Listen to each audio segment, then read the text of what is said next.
Congratulations, you finally made it to 4 p.m. You know what that means. Happy hour. It's time to kick back, relax, and dive into the world of sports with the Young and Norvelle Show. Whether you're catching up on the latest scores, analyzing the big plays, or gearing up for tonight's games, we've got you covered. So grab a cold one, settle in, and let's talk sports. Here they are, Patrick Young and Terry Norvelle. And with that, happy hour is well underway here at Sliders Oyster Bar in Neptune Beach, in the heart of Neptune Beach. We are live. Terry Norvelle coming to you from the patio at Sliders Oyster Bar. Look at this menu. I got it right here. I'll be going down all the great Safe Harbor seafood they have on this menu. If you've got a taste for seafood, if you're in the area, or you got a taste for seafood and you're not in the area, come on down. Sliders Oyster Bar, our Thursday home, the Young and Norvelle Show, right here on the patio. A lot to cover. Not a lot of NFL stuff. It's that little one time a year kind of blip on the NFL schedule where there's just not a lot of NFL stuff going on. And if there pops up some NFL stuff, it's generally not good. But not a lot of Jaguars, not a lot of NFL stuff, but a lot of other sports going on. May hear from Patrick Young a little bit later today. We've got Casey Kurtz. He will check in with a lot of his thoughts and observations on a lot of topics. A lot to get to. We've got some NBA. Obviously, the round one of the draft was last night. A lot of thoughts on that. Really, really, really good night for Walter Clayton. Really, really, really good night, I think, for Gator basketball as a whole. Major League Baseball whip around. A lot of stuff going on. A bunch of games in progress right now. One or two games have wrapped up, so we'll go over some Major League Baseball. As we do, it's the dog days of summer, which nothing says baseball like the dog days of summer. The SEC network will be taken over. I'll get to that. Florida football, the Swamp renovations. How are they coming along? Scott Strickland, I've got a big interview I read yesterday. Scott Strickland detailing where the progress is at, where it's going. Florida, the Gator football stadium, the Swamp, as you know it, is earmarked for massive, massive renovations. We'll talk about what Scott Strickland has said. He gave kind of a State of the Union, a State of the Stadium, if you will, interview not long ago this week. And he made some interesting comments, and we'll get into that. I don't want to dive too much into that. But remember this, know this if you don't. College stadiums are generally much more difficult to renovate and spruce up than professional stadiums, because college stadiums are generally very, very, very landlocked inside a tight campus, and they're well over 100 years old in most cases. College football is much older than the NFL, and a lot of these are the same stadiums that they started playing college football in 100, 105, 110 years ago. And again, small college towns that are nothing but the college. Gainesville is nothing but the college, and Starkville and Athens and Tuscaloosa, places like that. Historically, you're landlocked, man. You've got the campus and all the buildings. It can be difficult to put on a major renovation. You run into some issues. We'll go over that interview. It was pretty interesting when I read it yesterday. Scott Strickland made a bunch of now let me back up. Gator Nation, Scott Strickland, if you're listening to what he says, he paints a wonderful picture. The fan experience when this thing is done is going to be top shelf. But there's a lot of hurdles to cross, some things that Florida cannot control. ADA seating, things like that are just, they are what they are, federal law. We'll talk about that as we go. So baseball, NBA draft, the SEC network is being taken over. I'll tell you about that. Florida football, the Swamp renovations, and just for the hell of it, yesterday. We've also got some This Date in Sports History, some good stuff, some Major League Baseball news and notes to get to as well. Casey, as I welcome Casey Kurtz, our buddy, our producer, and our tri-host, our co-host, tri-host here. Casey, as if I don't do enough for humanity, and you know that, I care about the people. That's all I do. I really care about other people, and I want to make other people's lives better. As if that is not the case, yesterday after the show, met some friends, was watching, eating some appetizers and watching some ball, just messing around. Casey, yesterday I basically invented a new sport. Really? New sport. Now, I'm handcuffed because I've invented a sport. I'm watching a sport, and my mind gets going. You know, my mind never stops, Casey. You know that? It just never stops. I believe that. For the good and for the bad. Sure. So I'm watching, and I start thinking, I go, wait, what about, you know what? How about, do it like I invented a sport yesterday. I've got some of the rules. I've got where it will be played. I've got a lot of stuff done. Now, here's my handicap, Casey. I need an attorney, and I've looked into this, by the way, while I was maybe drinking yesterday evening, inventing my sport. And aren't all sports invented over a couple of PBRs? Right? It's possible. Right? So I'm inventing my sport last night, and I've got a lot of stuff, but I started doing some research, which is Chat GPT. It's my research. Okay. I like it. And that counts, right? Yeah, definitely did something. So, in a weird way, I wish I hadn't brought it up, but I'm excited about this. I can't tell you folks and the public at large a lot about it until I got to protect it. Okay. So you're not even going to tell us what it is? I really can't until. So I need. I'm throwing this out. That's the radar sending it out. Okay. I need an attorney that is versed in like trademark and Mike Freed protection. No, he doesn't throw anybody in jail. I need somebody that also, if it gets nasty, and maybe I'll bring it up with Mike, but he's not that tight. I don't think he's that. Maybe he is. But anyway, he's in Europe right now. Okay, Mike Freed. He is. He's in Europe. So I may hold this, but first and foremost, I've looked into it. I probably need a utility patent. Okay, because some things you just can't protect this or that or the other thing, but you can, in general, protect a sport. Some sports that have been protected recently, pickleball.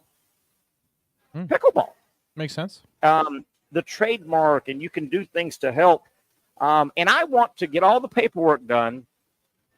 I want to get it protected, and then I want to sell out. Sure. I want to sell out. Absolutely. So let me see. I looked it up here yesterday, and here we go. Protecting a new sport. You can't patent the rules of a sport, but there are ways to legally protect certain aspects of a new sport or game, depending on what you try to control or monetize. Here's a breakdown. What cannot be patented? The game rules or sports concept cannot be patented. Okay, we'll move on. What can be patented? Utility patent for equipment or mechanics, if it's different. If your sport includes new equipment or unique scoring system, ball, apparatus, okay, blah, blah, blah, blah, blah. I probably need to come up with a special, it will be a ball sport, a sport that a ball is involved. Most are. Anywho, you can get a design patent for the look of equipment, protect the ornamental design of equipment, how it works, blah, blah, blah, blah, blah. Number 3, things you can. Trademark for the name and branding. Here we go. Okay. Here we go, Case. You ready? You holding on? You ready, Case? Yep. So we can trademark, and I have a name for this new sport, and we will be able to brand it. We want to brand it. Register the name of the sport. I can do that. Logos, that's easy. Slogans and terms. And it gives examples. Slam goal or triple serve to prevent others from using them in commerce. Okay. Now we're getting serious now. Now I can tell you raised your eyebrow a little bit now, Casey, right? I'm not sure how you could tell that, but we'll go with that. It's real. I can just tell. I can feel. Okay. This helps you own the brand identity and gives you more leverage to commercialize. Number 4, copyright for written or visual works. You can copyright written rule books, training videos, logos, promotional materials. Business protections, including licensing and franchising. Protect your format by creating a league, association, or governing body. I can do that, and that, right? We can do that with an attorney. Yeah. Right? Boom, boom, boom. Example, pickleball, CrossFit, slam ball, all grew through controlled branding and licensing, not patenting the game itself. How do you like this idea now, Casey? I still don't know a damn thing about it. I can't tell you because I need to get my attorney. I need to get the attorney, if it's Mike Freed or somebody. Number one, I need to get them involved and partner up. I'll give them a percentage, okay? But the first thing I got to do is get the attorney, and they got to sign an NDA, a non-disclosure agreement. So let me just make sure that I understand what has happened here today. You woke up, put a show together, put some clothes on, maybe not in that order, got in your car or potentially your bike, and went and ended up at Sliders. Correct. You set up all of your equipment. Correct. Waited for the show to start, started the show, and led the show off with an idea that you can't talk about. Yeah, well, we let it off with Walter Clayton had a big night in Florida basketball. This is pretty much the lead, though. We're going to get back to that. This is pretty much the lead of the show, and your idea you won't share. And I can't. It wouldn't be smart to share it. But what I'm doing right now, Casey, and I don't want to say this loud, but I'm going to. Okay, I'm going to whisper to you, Casey. What I'm doing now is priming the pump in case there's investors out there. Because I know people are getting excited. They're getting on the edge of their seat, and they're thinking, I want a piece of that action. You know what I hear the number one best way to get investors involved is? How's that? Tell them your idea. Well, listen, how about this? No one goes to Shark Tank and says, I can't tell you. Well, you write the check, and then I'll tell you. No, but I got to get you to sign. I got to get my attorney to get the paperwork going, and my attorney, whoever it might be, has got to do the NDA. I got to get them to sign, right? I got to get them to sign. Yeah. And then I'll tell them it's a great sport, man. And it will probably squash another. And here's a little clue. It will probably squash, and that's not the clue. It's not squash, the game squash. I got you. It will probably squash one of, if not the most boring sport in the world. In the world. That's all I'm going to say. Can't say anything else about that. So if you're a patent attorney, if you're any type of business attorney like that, and you're in the country and you're not named Mike Freed because he's missing out. If he doesn't get back soon, I don't think we've got him next Monday either. Anyway. Who's this guy? So how about that, Casey? Hey, I just don't, my mind, I just don't think about food and be. I've been in a sport yesterday. Well, technically you haven't. You crafted an idea. And you know what? You're trying to make me scream it, and then I'm going to screw things up, right? Well, screw things up here. If that's how you see it. Casey, are you win me or again me? I'm not going to lie. I don't know where I am at this point because I don't even have a general feel other than you play. How much money do you get? Not enough. You want to buy in? No. You want to buy in? You want to share? I do not. You don't want to share yet. It may go New York Stock Exchange. I'm not sure. All right, we'll get off that for a minute. Mike Freed, where the hell are you? Maybe we'll hold this, but I'm excited. This is mine. This is my get out of this crummy life of mine. Right? Okay. High hopes then. This is it. This is it, baby. I'm gonna make it. I'm gonna make it. And you know what? I'm forgetting every one of you losers. Every one of you losers. Casey, I can tell you've got a lot of doubt in your voice. I do. There's no doubt. Yeah. No doubt you have doubt. 100%. 100%. You have doubt. All right, let's get back to how about last night, NBA draft, and obviously we had a little bit of a local flavor, particularly out of Gainesville, out of the University of Florida, the national champions. Walter Clayton, we were all confident he was going in the first round. I thought in the 20s. How about last night, Casey? There was a trade up. I mean, Clayton went 18th. That's great news for him, I think. And that pretty much tells me he's going to be your starting point guard this coming season for Utah. I mean, probably. I don't know what they're bringing back roster-wise, but it shows at the bare minimum that he was coveted enough that you had to go make a move to get him, which is good.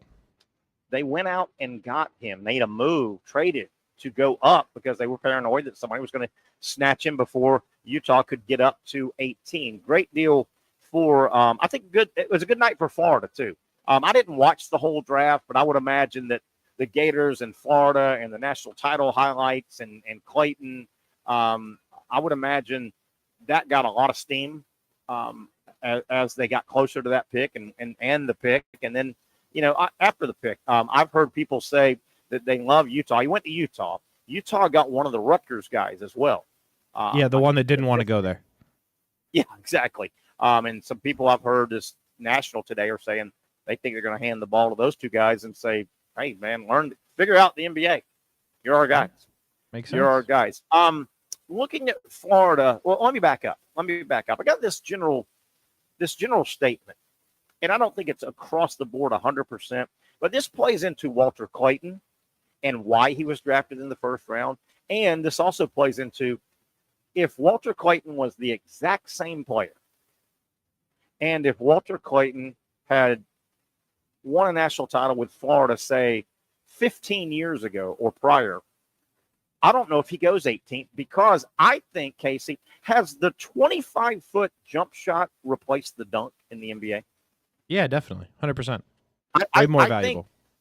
Think, yeah. Metric-wise, I think it has. Mathematically. But, 15 years ago and before, your NBA highlights were dunk, dunk, dunk, dunk, lob, dunk, dunk, full court, steal a ball, dribble 4 times, and dunk, dunk, dunk, dunk. Sure. Rarely did you see a guy draining 3-point shots. Well, I think the game has changed, and the 3-point shot has backed out so far now. I mean, the 3-point shot in the NBA, 23 feet, 9 inches. Steph Curry and those guys, they take it out to 26 feet. Oh, yeah. They make bombs, right? Yeah, they do. They just make bombs. I think if you're Walter Clayton, not just Steph Curry, but don't you send him a thank you card? I think Steph Curry and his game, he was the guy that really, you remember when Curry 10 years ago when you're like, how is he making those shots in his prime? He was pulling up for 20. If the line in the NBA, the furthest it's out, and this is at the top of the key and around a little bit, 23.9. Now, in the corners, it goes down to 22, but Steph Curry never makes corner threes. He makes straight up, right? Mm-hmm. 20. If the line's 23.9, which is right at 24, Steph Curry, he steps into 26 and 27 feet, and that has mesmerized basketball. Yeah. Wouldn't you agree? Yeah, no, it's the listen, Walter Clayton's not alone there. There's a long list of people that would need to send Steph Curry something that says thanks for changing the way we play basketball. But yeah man, like the big man, I think me and Brent were talking about this yesterday. Like it's sort of irrelevant, like at this point. And it'd be interesting to see if there was a player like Shaq coming out right now, but like you never get a dominant big man like that anymore because it don't really matter. Even Wembanyama, look at him, he's 7 whatever and shoots threes. And the dominant big man is not honing his craft as the low post aircraft carrier. Exactly. He's honing his craft the modern way, but the old baseball, when it made that comeback, chicks dig the long ball. Well, the NBA now, that little throwdown dunk, which used to dominate your highlights. I wish somebody would do a study on that. Would say, okay, on a random Tuesday night after a full slate of NBA games, if you took SportsCenter and every minute they reviewed the night before NBA basketball, and you took all their highlights, I bet you the 25, 26-foot bomb 3-point shot is close to the dunk, or it may surpass in highlights the dunk. Mm-hmm. It's pretty. I mean, we live in an era right now where people want to see these ridiculous long jump shots. We really do. Yeah. Great night, I thought, for Walter Clayton. Obviously, traded up to get at 18. I thought it was a great night for Florida basketball. And then you take it a step further. So Clayton goes last night, round 1. I don't think Florida will have anybody tonight. Obviously, they won't have anybody in round 2.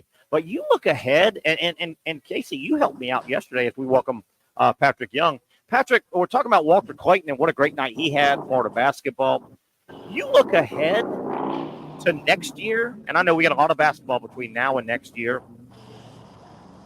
Casey pointed this out. I had forgotten about Boogie Flan in a weird way. You realize, Patrick, next year, Condon's going to go in the first round probably. There's a chance that Houck gets drafted, even if it's in the second round next year, I think. I think that's legit. Boogie Flan, if he has a big year, Boogie Flan's got the athleticism to go in the first round. And don't forget, we're about to go over some numbers. This cat, Xavier Lee, coming into Florida next year, this coming year. Patrick, is it a stretch to think Florida could have 4 more guys drafted next year? I just for guys that transfer, because I look and think about even Todd Golden's first year, right, and second year, and even end of Mike White. Just because you're grabbing guys that did really well in the SoCon and the ASUN and all that, will it translate over to the SEC? Okay. Okay. And that's not to take away from what those guys did in their previous leagues. I'm just hesitant to say 4. And I wonder if Denzel Aberdeen, if he stays and has a really good year, averaging 16 a game, does he not get looked at as a second round? And you would almost have to count him as a quasi Gators draft choice if he goes 3 at Florida and 1 at Kentucky, and he gets drafted. I just don't think he's going to, barring injuries, he's not even projected to start right now. So it's kind of hard to say that over there at Kentucky, man. Now, I want to come back, and I've got some ammunition to use against you. You said you're not sure, and it's not a guaranteed thing that let's use the Brown kid coming over from Ohio, right? Isaiah Brown's brother, AJ, I think it is. He's coming over from Ohio, Bobcats. He played a lot of basketball, and I get it. You're saying, okay, that's not the SEC level. Let's see him play. Okay, I'm going to go also Xavier Lee. Okay, you ready? Xavier Lee, the projected starting point guard from the portal. He came from Princeton, supposedly the best point guard in the portal. Comes over from Princeton. And I hear you, Patrick. Okay, Princeton is not the SEC. I hear you. But someone's got to play devil's advocate here, Terry. Okay, but let me give you some numbers. And I know it's only one game. Let me give you some context first. And Casey, you can jump in on this as well. Last night you saw the top 5 picks. You had 2 players from Rutgers. You had a swing guard who went second. Dylan Harper. He's a swing guard. And you had a forward. Bailey. Yep. Bailey went 5th. So Rutgers had the 2nd and the 5th pick, okay? Now, I know what I'm going to give you is only one game, but listen up, folks. Last season, Princeton played a basketball game against Rutgers. So you had Xavier Lee, the upcoming point guard starter for Florida. He played a basketball game, his Princeton team, against Rutgers. Number 1, Princeton won the game 83-82. Number 2, Xavier Lee played 37 minutes of that game. He scored 21 points, had 6 rebounds, and 11 assists. Wow. With 2 top 5 NBA players on the court, because Bailey and Harper played 36 and 33 minutes as well. That's good. That right there excites the hell out of me about Xavier Lee. What excites me, those 11 assists, because that's more than anything. And I know he can really shoot the ball. The ball. With Condon and Houck, obviously he's going to be playing more of the 3 this year is what. So that means, gosh, Florida's going to have size. Look, Houck on the court, Condon on the court, Handlogden on the court. Woo. Defensively already, that's Don't tough. forget Reuben. He's not going to be on the court. Micah and Reuben are going to battle for who's going to be that starting 5. I got you. They won't be together. Good point. They won't be. I doubt he played both of those guys together. But they're going to have either 6'11" or 7'1" constantly on the court at that position. Without a doubt. And the reason I talked about those three guys, I didn't want to dismiss what you said for Xavier Lee. Those guys benefit so greatly to have a guy that can pass the ball. Yeah. Ruben Chinyulu and Handlogden specifically. Yeah. They absolutely are often amazing at dump offs to finish around the basket. Yeah. We saw Chinyulu; he was fantastic at that, especially at the end of the year. So that's where, with you saying that, I want to point. And look, Aberdeen, he probably was going to have the job. He's not a guy that I'm going to think, okay, he might have a game where he gets 10 assists. No, I'd be really surprised. He's looking to get his bucket. I'm with you. I'm very much with you there, Patrick. I think you may have frozen up, but I want to go back to what Patrick said. Those numbers I gave you, Xavier Lee at Princeton last year, playing against Rutgers, and the 2 top 5 NBA selections. And it wasn't like they didn't play any minutes. They both played well over 30 minutes, all 3 of these guys. So what Patrick said that I think is so impressive, the impressive thing about Xavier Lee's numbers from that game, 21 points, that's impressive. 6 rebounds, that's impressive. Xavier Lee had 11 assists in that game with 2 absolute freak NBA athletes on the court. They played 36 and 33 minutes. So those 2 guys were all over the court on the defensive end, and Xavier Lee was still finding 11 assists. I think that is really impressive. I told you folks I thought last night was going to be a good night for Gator basketball. Walter Clayton, of course, had a good night. He's a former Gator. The brand, boy, this is a really, really, really good time on and off the court for Gator basketball. Todd Golden looks like he's the right guy. Momentum going crazy. And when I bring up next year's draft, a year away, Terry, what are you talking about? They could have 4 draft choices.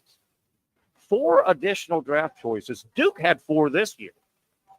Florida could have 4 more, including another first rounder probably in Condon. That's how you get guys that want to come to your program. That's how you get excitement. That's how Kentucky's done it over the years. Why does Kentucky just reload and reload and reload? Why does North Carolina do that? Why has Duke done that for 30 years? Well, Patrick, you get your brand. Florida's brand is exciting as hell right now, I think.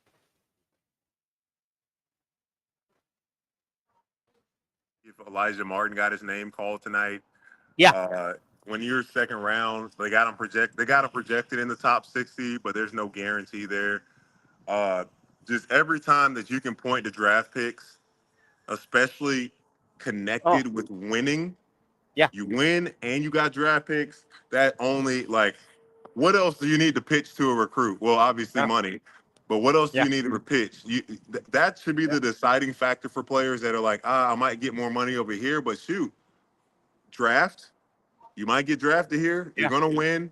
You're in the SEC. You're going to have eyes on you. The scouts are always going to be there. I wanted to ask you this, Terry, to stay on the same topic. I didn't want to change topics, but. No, you're fine. What do you think about the NBA draft in comparison to what is your thinking that NFL draft? That's the gold standard. They do a great job. Fantastic job. What is your initial thoughts on comparing the NBA draft to the NFL? I think there's room to grow with the NBA draft. They only have 2 rounds versus 7, so that's gonna you can only drag out 2 rounds so far, right? They only have 2 rounds. First round last night, second round. It's funny you said that. And this is a small thing that really ticked me off last night, and I cannot believe they did this.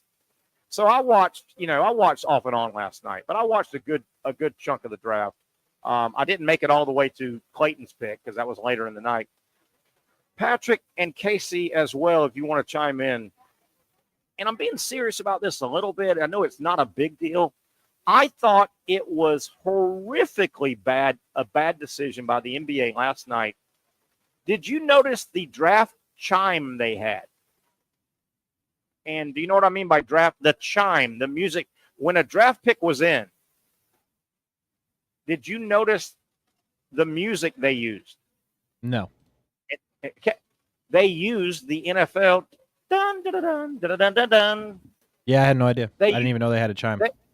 When a pick was in last night, I'm going, why the hell is the NBA using the NFL draft chime? Was I the only guy that noticed that last night? Pat, did you notice that? I did not know. I didn't watch any of it. I just followed on my phone because it just for one, I can't stand all the stuff before. I'm with you. It's just too long, and it's a little chauvinistic in terms of the players. They bring them up to talk. They're like standing up, showing off their outfit, all that stuff. Which is, I get it. Yeah. This is a special day, and whatnot. But I just think the NBA could do it so much better. I'm with you. But they definitely dropped the ball on that one. I need a different sound because I think NFL. My thought NFL when I hear that. So when last night, as I'm watching pick after pick, and they would hit that quick, when the pick is in, there's that quick. I can't. In case you might can find it, there's that quick little chime. I think that's the phrase for it. Little quick chime. And I'm like, why is the NBA using the NFL? To me, that makes you look like little brother. Yes. To me, I'm going, that is a bad optic or audio optic, I should say. Anyway, it's not that big of a deal. Patrick, I'm with you, though. It wouldn't surprise me because to me, it feels like the NBA is on an up wave. To me, I think the NBA is repositioning with their new guard coming through. Do you feel that? I feel the NBA is on an up wave right now. Sorry, I lost that last part. Yeah. I was just saying, I could see the NBA making their draft bigger or trying to, because it feels like the NBA is on a upswing. They're on the top of the wave. They're going to the top of the wave right now. The new fresh guards coming in. I think there's more eyeballs on the NBA now than there have been in a long time. It feels like I don't know what, Coach Martin, I always like following his blueprint because we have to always remember the NBA is a team game. Yeah. The basketball, but also what changed the NBA's popularity was when they did start to highlight the individual, Magic, Larry, Jordan, those things. So how do they still highlight these individuals but present this bigger, greater brand that it's tough, man. Yeah. You gotta get the young viewers, the young next generation. You want to keep the us, you and me, engaged into the game. What makes us like. I'm not all about this individualism in terms of showing when it comes to your game. Hey, I want to see that on the court. I want to see what you do on the court. So they got to find a way to balance that out, or even make the NBA for this draft, make it a little bit more community focused. Make it like with the Jimmy V stuff that we're gonna have coming up here in a few. Like they do such a great job of perpetuating college sports, highlighting an individual and a great cause that, and two, like look at where the sport has come, and I think the NBA and all this money that they put in with all these smart people they have with all this stuff, come on, they can figure out a way to do it a little bit better. And it's the same thing, the same exact thing, Terry, All-Star game. I hate the All-Star game, the dunk con, they got to figure out a way for that as well to hit those same things. I think they've figured that out, or they're trying something. The next year, the All-Star game is going to be more of anybody that plays in the United States versus anybody is more of a broad. They're trying something. Something just hit me, Patrick. I could see the NBA trying what I'm about to suggest.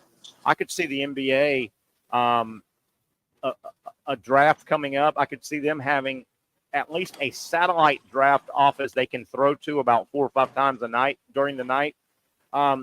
Over in Europe somewhere. I could see them going, all right, let's go to our setup in Spain or France. Hell, they're getting a lot of players from over there, right? I could see them trying to take it international a little bit. That makes sense. I see them doing something like that. That makes a lot of sense. This is the time, if you're the NBA, I can get behind that, why not Terry. experiment? It just feels like the NBA is on an upswing right now. Again, I'm not throwing the old guard out, but it feels like the old guard, LeBron's obviously he's nearing the end. LeBron and Harden and even Curry and those guys are heading out, and it feels like there's a bunch of young, fresh Anthony Edwards and Wemby when he gets healthy, on and on. It just feels like it's a good time right now for the NBA, I think. Sorry, it was a buddy walking by. He had a nice shirt on. I had to let him, Sarah, you like to show your shirts off. You like to show your shirts off sometimes, so he had a good one on. I had to let him know. Nice. All right, buddy. Let's take a first break here. Just a really good night for Gator basketball. Pat, I also said this, and I want you to comment before we take this first break. Walter Clayton, I think, in a weird way, he probably needs to send Steph Curry a thank you card. Curry about 10 years ago, I think, brought in the new guard where he did. I think the 25-foot jump shot is starting to edge out the dunk. I think the 25-foot jump shot is the sexy move in the NBA now, whereas the highlights used to be dunk, dunk, dunk, dunk, dunk. Now I think the Steph Currys of the world and Walter Clayton is benefiting. Stepping back at 26 is what people want to watch now, if you can bury it. And Clayton can bury it. Yeah. His shooting ability is what is going to really keep him in the NBA for a long time. And look, is it always, for one, and I think it hits a lot of points. One, obviously, young kids love it. They love to see these logo shots. I mean, look, the State Farm commercial Caitlin Clark has. I wish I could do everything from the logo, blah, blah, blah. Yeah. Defenses don't necessarily prepare for that because statistically it's not necessarily a great shot, but Damian Lillard, he hit a game winner a few years ago that his might have been 40 feet. Like he took the game winning shot from about 40 feet away. And it was like, it wasn't a desperation situation. He was dribbling slow, low, and decided to shoot it from there. Defenses, when you're shooting that far, it's it's man on man. Yeah. It's man on man. It's not, you can't get double teamed on that. It equates to long shots, really long shots like that, long rebounds. Long rebounds give your team a much better chance to get an offensive rebound. And then long shot like that as well, if you take that, you got a much better chance of stopping a transition because your guard, the guy that shot the ball, he's already almost on defense. Yeah, he's almost at half court. Pat, I also think one of the evolutions of this deep shooting that's permeating basketball now, particularly at the NBA level and big-time college, is deep shooting. I think one of the reasons it came in, the big man play up to about 10, 15 years ago, the big man play got so dominant that if you were you probably looked around, and if you were a 6'2", 6'3", 6'4", basketball player, you probably told yourself, I better learn to make a long-range shot or I'm out of the game. It was twofold. Because the big man play got so good, right? It was twofold. The big man game was so good. So there's the development of the floater. I wanted to hear your comment on that, Pat, with being a big man, obviously. But I think the dominant decade after decade or decade big man play forced any of these guys, these guards 6'4", 6'3", 6'2". I think they looked up 10, 15 years ago and said, what are you doing when become a crazy good shooter because I don't want no part of that down near that lane Shaquille O'Neal in that area. I don't want part of that. All right, long first segment. Let's take a break here. We got a lot of stuff to get to, a lot of Major League Baseball news and notes. We've got the Gator, the swamp being renovated. Scott Strickland with a real nice interview about how that project is coming along, how long it will take, some of the hurdles that are facing not just Florida, but any college football. Just about every college football stadium faces a landlocked problem, and their stadiums are generally 100-some-odd years old. That and a whole lot more. It's a Thursday edition. Place starting to fill up. Happy hour right now at Sliders Oyster Bar in Neptune Beach. Come by, say hi, and enjoy some great Safe Harbor seafood.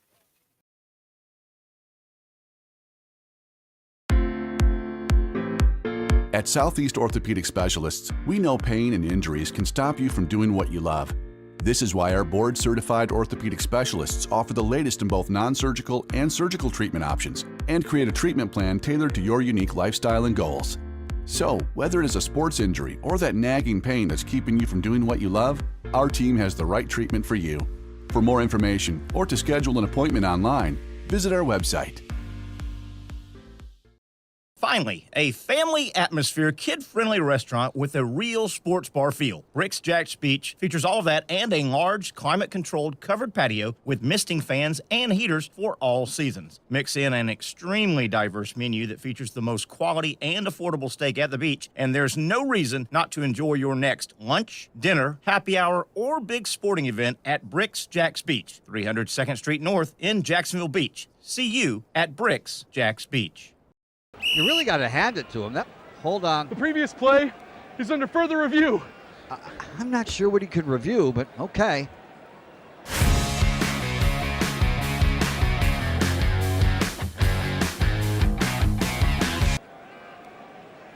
Sure has been a while. Dynamic Hurricane Grill and Wings for the football season. Well, there he is. Oh, what is that? The schedules are out for another summer of soccer here in Jacksonville with the Armada men's and women's under-23 squads, starting with the ladies and the home opener on May 24th. 2 weeks later, they're back in Northeast Florida for a June 7th matchup. The season wraps up with a pair of Friday night home matches June 20th and the 27th. As for the boys in blue, they debut against a couple league newcomers on May 9th and 17th respectively, with more home dates on May 31st, June 14th, and June 21st. All those matches are at Edward Waters University, and you can watch them live on the Action Sports Jax 24/7 network. Those teams are a big focus on Fleet and Footy, covering the big soccer stories each week on the Action Sports Jax 24/7 network. I'll put one in the back of the net for you. Join us for player profiles, fun interviews, and the very latest on the Fleet and all things footy. That's every Thursday at 2 p.m.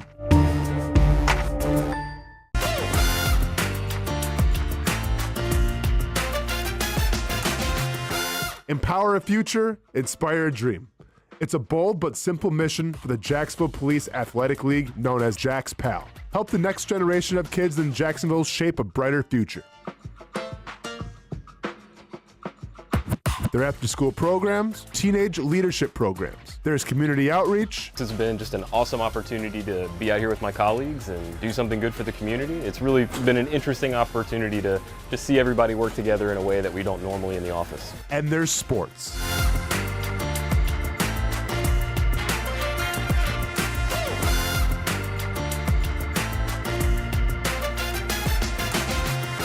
There are also ways you can help the next generation with a donation of any kind.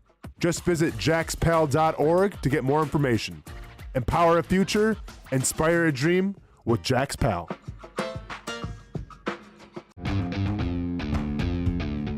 When you think sports, you think Action Sports Jax, the official station of the Jaguars, on location for every game. But the most experienced team in town doesn't stop there. From high school football to the big events in the area, Action Sports Jax is always on. Now, we take that to a new level. Action Sports Jax 24/7 is around-the-clock coverage of the teams you love and the moments you can't miss. The best local sports in Jacksonville on Action Sports Jax 24/7.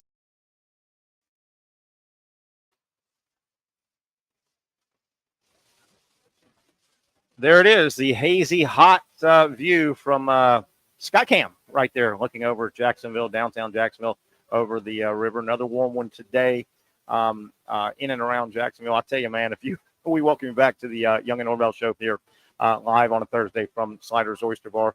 And I'm getting, thank goodness, I got some water coming my way. It's a great patio, great happy hour, but it's a little warm, and it's supposed to be in late June. Thank you so much, sweetheart. Appreciate you. One of the great staff here at Sliders. Get me some ice water. I want to talk a little baseball right now, and we'll get into Casey. Have you heard the SEC network is about to be taken over? Have you heard that? Nope. Takeover. I don't know how hostile it is. Do you know what I'm talking about? I have no idea, no. SEC network takeover. This is year number 11. I think it's a pretty neat little promotion that they do. Summertime, all your athletic teams are done, waiting on the new season to start. Everything's wrapped up with the College World Series. This will be the 11th year. The SEC Network has a running, like now it'll be 16 days in a row because of 16 programs in the SEC. But the SEC does what they call the SEC Takeover. So, and they go in alphabetical order. So it'll start, Alabama will go this Saturday, June 28th. Alabama, the athletic program at Alabama, they will program the SEC Network for 24 hours. Anything Alabama wants to run, any historic game, any shows, anything they want to run, and they do that 16 days in a row. They're going in alphabetical order, so Alabama will kick it off. By the way, for Gator Nation out there listening, Florida has the SEC Network takeover Tuesday, July 1st.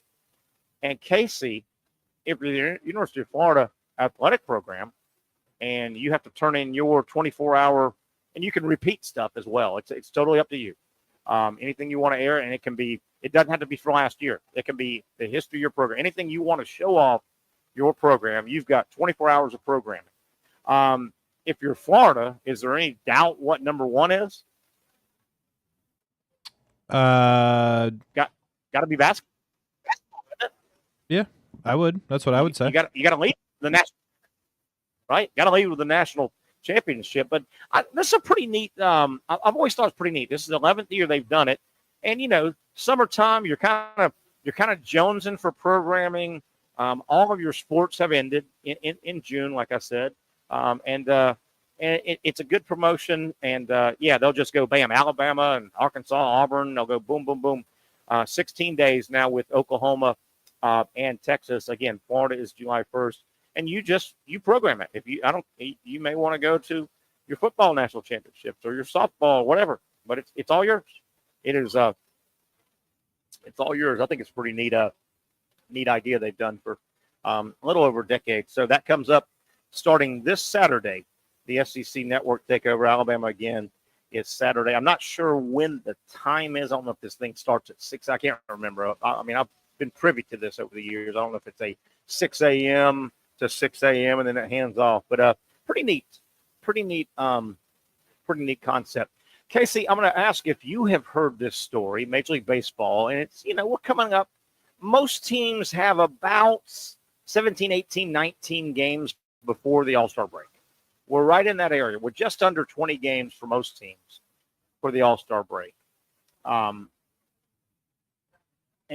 I think this is a true story. I saw today.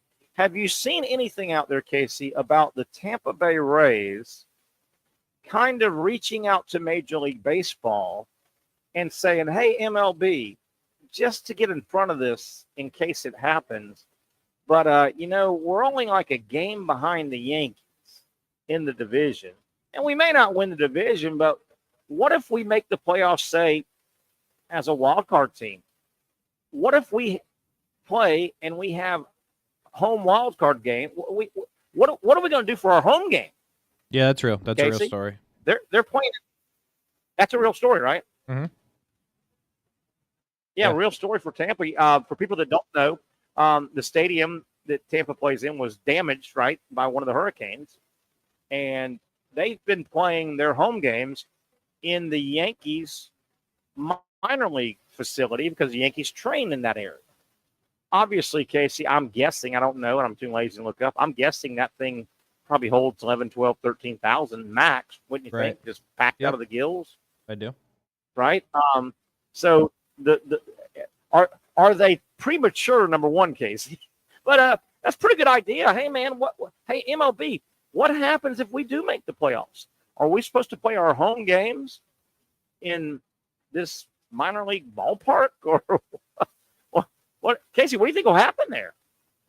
I think it's a bad situation. I hope Major League Baseball, I think Major League Baseball hopes that they fall out of that potential situation, because it would be a bad look for the league if you had to put those games on TV and I don't know that everybody really realizes what's happening, because say you have to play Seattle. Do the people in Seattle really realize where the Rays are playing right now? They may not. Yeah, That's a really good point. Hell, Casey, it was only a couple weeks ago that I really grasped what's going on with the Athletics and where they're playing and how bad that situation is.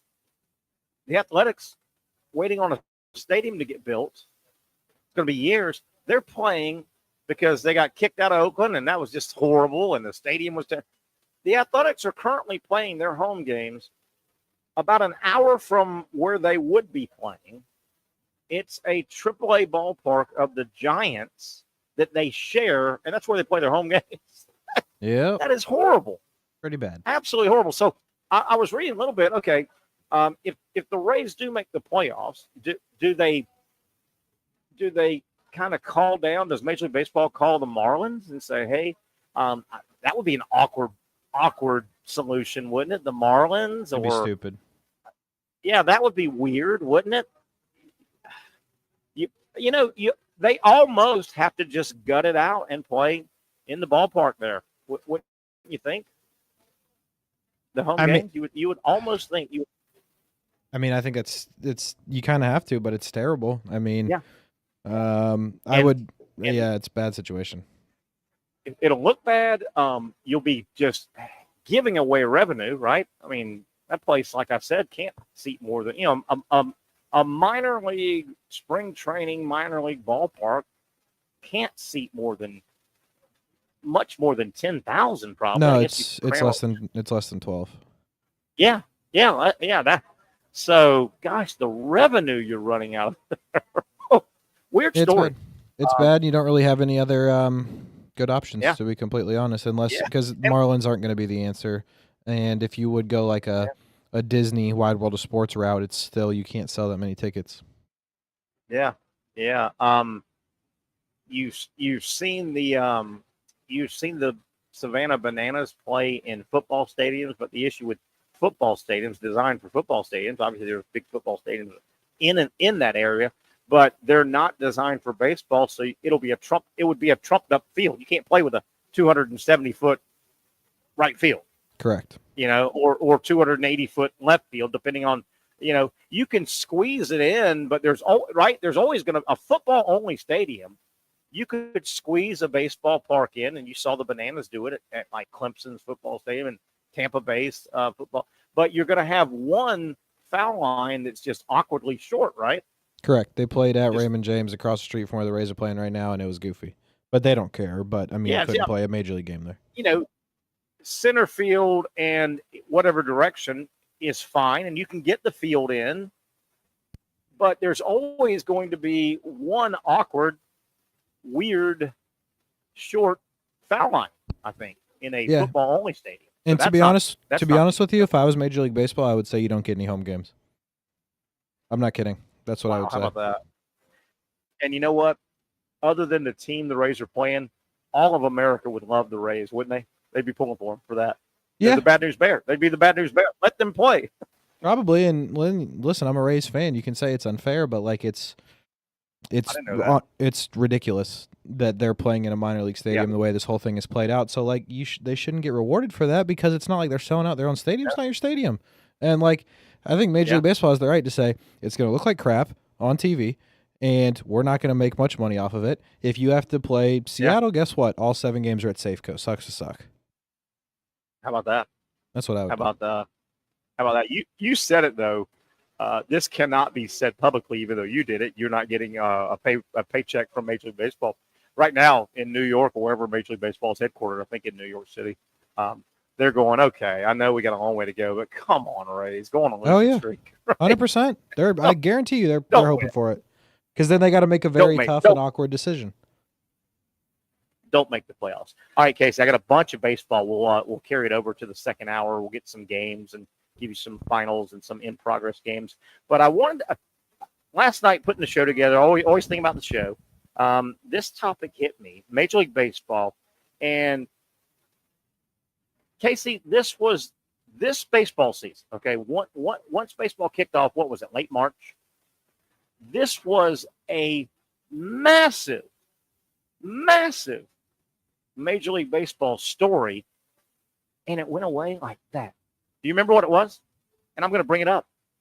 I hadn't heard diddly poo about it. the biggest story in Major League Baseball starting this year.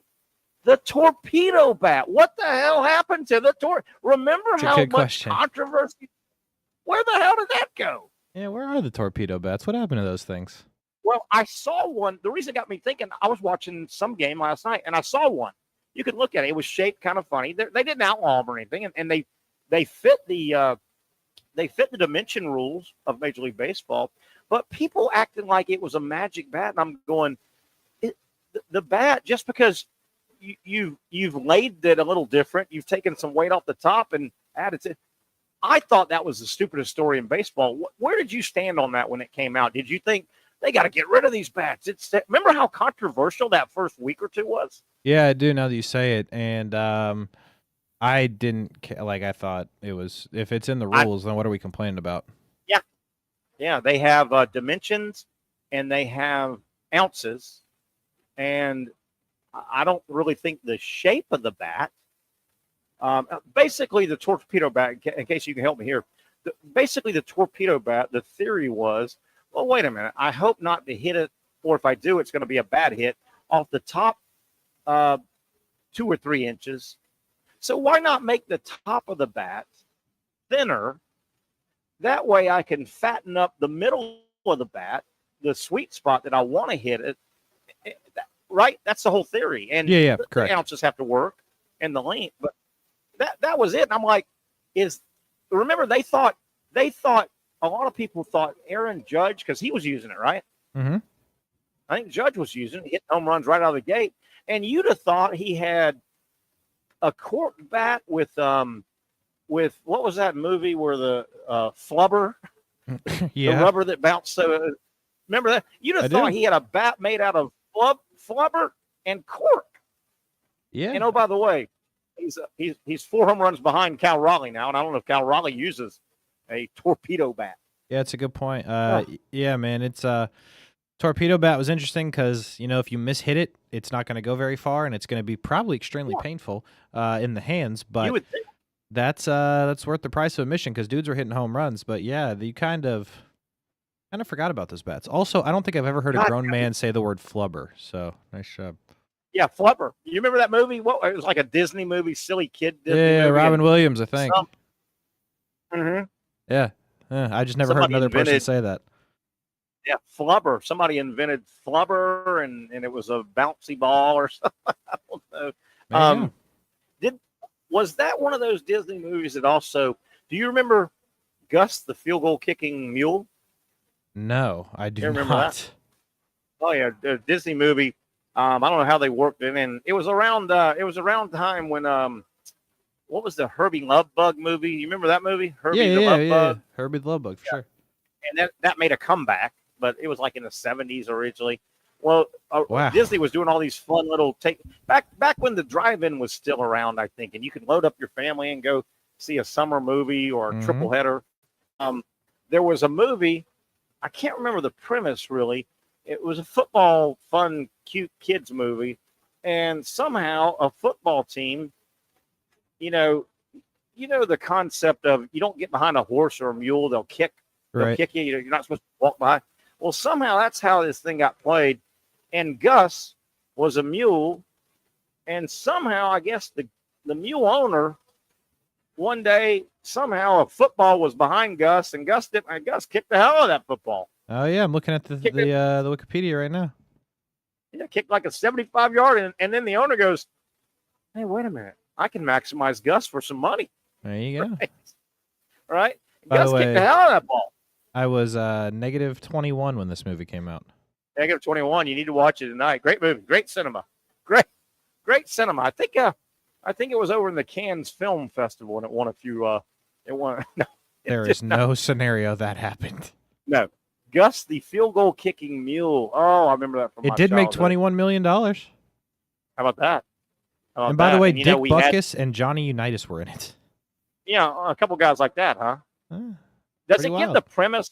Does it give the premise a little synopsis at all about how Gus? Yeah, it just says the California Atoms are the worst team in the NFL, have not won a game in years. Okay. The owner is in debt to bookmakers, and I'm not sure where they came up with that idea. But he could not pay his debts, and this dude discovers a family mule named Gus can kick the ball an amazing distance. The mule's talents earns fame and mention in the newspapers. How about that? Casey Kurtz, how quickly modern day would the NFL kill that movie premise? 100%. I can't believe that's a thing. Reading this. Disney. This is a Disney movie. They're like, he's in debt to bookmakers. What a disaster, Gus, the field goal kicking mule. Hey, Disney, owns ABC, which owns ESPN, which is basically the real NFL network. Yikes, man. That's crazy. Isn't that great? Isn't that great? Hey, man, they made good movies back in the 70s. That was probably the 50 years ago that thing came out, probably the same week. Remember we said this week was the 50th anniversary of Jaws coming out. So you could go see Gus, that's right, the field goal kicking mule, and then you could watch people get eaten by a shark. Wow. Oh, wow. God bless. God bless. What did I just get back into? I don't know. What are you doing? Where you been? What are you up to, Pat? Well, I had to get my truck tires, front tires changed and an alignment, and it took a little bit. Took a while, but now I'm heading back to Duval County. That sounds pricey. Hey, Pat, I'll let you go on this topic if you don't mind. I think you're in your truck. We were talking, Casey and I, this Saturday starts the SEC takeover. Are you aware of that? I know you work for SEC Network. You know how they've been doing this for like 11 years? Yeah, it's a pretty neat thing they do. The SEC Network does this every summer. This is the 11th year. It'll start this Saturday now that all the sports are done. College sports are done, right? We're waiting on August for the new season to start. Well, the SEC Network about 11 years ago, they had a good idea. They give each school, and now it'll be 16 days in a row, they hand each athletic program 24 hours. You program, we'll air whatever the hell you tell us to air. So it's a way to show up your program. Alabama gets things started this Saturday, and it goes in alphabetical order. It's a full day. 24 hours. Yeah, your athletic department sends in to SEC Network, and you can. It's not just from last year. It's in the history of your program. Anything that's been televised, you tell them, and you can air stuff more than one time in your 24-hour period. I was asking Casey, is there any doubt what Florida should lead off with? Florida is coming up Tuesday, July 1st. Right. It's got to be basketball, right? It's got to be the national title. Oh, I lost sound. Uh-oh. Who's Pat? Maybe I lost sound, Terry Norvelle. I can't hear you. I hear you now, Pat. The Gators, you would think they would lead off with the national championship basketball game, right? And if we lose him, we'll just let him go. I think he's in a bad area, Casey. Why don't we do that? We'll go ahead and wrap up hour number one, take a break, come back. We'll kick off more baseball, some really interesting stuff about Major League Baseball. The Kansas City Royals, Jack Caglione, there are some real weird situations. Kansas City's got some decision-making, maybe difficult decision-making, depending on how Caglione continues to hit or not hit the baseball. We'll talk about that, a bunch of Major League news and notes. Also want to get into the Florida swamp renovations, where they're standing at now. Scott Strickland gave a pretty good in-depth interview. We'll get to that in hour number two as well. 1 hour down, 1 hour to go. We're at our Thursday home. You know it by now. We love it being here. What a fun hangout and great seafood. The best seafood you'll find in Neptune Beach will be found right here at Sliders Oyster Bar. Back after this quick timeout. You really got to hand it to him. Hold on. The previous play is under further review. I'm not sure what he could review, but okay.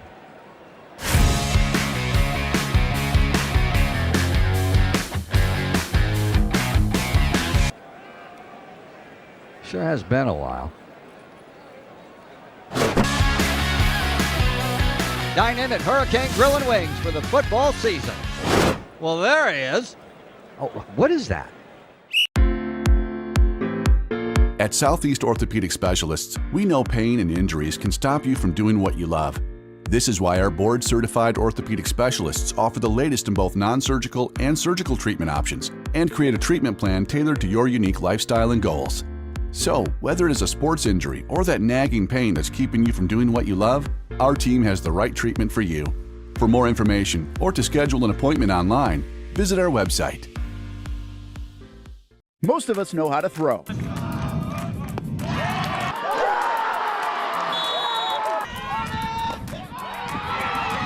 But you need to know what to throw. I'm not talking about footballs, baseballs, softballs. We're talking about those items you need to recycle. Republic Services explains it easy. Recycling simplified. 1. Know what to throw. When in doubt, throw it out. 2. Empty, clean, and dry those materials. It takes an extra minute, but it makes a big difference. And 3. Don't bag it. This makes the recycling process faster and more efficient. This is a look at the Republic Services North Florida Recycling Center. You can make this process even more efficient. By utilizing those 3 steps, Republic Services can help you become a better recycler in your home. Learn more at recyclingsimplified.com. Finally, a family atmosphere, kid-friendly restaurant with a real sports bar feel. Rick's Jack's Beach features all of that and a large, climate-controlled covered patio with misting fans and heaters for all seasons. Mix in an extremely diverse menu that features the most quality and affordable steak at the beach, and there's no reason not to enjoy your next lunch, dinner, happy hour, or big sporting event at Rick's Jack's Beach, 300 2nd Street North in Jacksonville Beach. See you at Rick's Jack's Beach. Baker's Sports. It's a hometown business filled with hometown people trying to make you feel right at home. Chris Conley, Jacksonville University. Walker Wright, class of 2018, West Nassau High School. Michael Young, Fletcher High School. Baker's Sports started in a grassroots way and now outfits much of the Southeast. Will Olive, Mandarin High School. Go Stangs. High school sports, travel sports, youth sports of all kinds. They are a one-stop shop carrying Nike, Adidas, Under Armour brands, and more. Vincent Caldes, Oak Leaf High School. Tony Mazzio, Sandwood High School, class of 2002. Samuel Coffrin, Paxton School for Advanced Studies. Whether it's sports teams on the field or it's your team in the workplace, like our Action Sports Shacks team, and community events like the Dream 18 Golf Tournament, and many others. Cole Tilley, Hilliard High School. Reagan Webb, Eagles View Academy. Look good, feel good, play good with Baker's Sports. Custom sports apparel since 1997. Shop with the hometown team at bakersport.com. The rhythm of my heart is beating like a drum, with We Are Martyr rolling off our tongues. Never will we roam, for we know our place is home. Where the ocean meets the skies, we be sailing. Where the ocean meets the skies, we be sailing.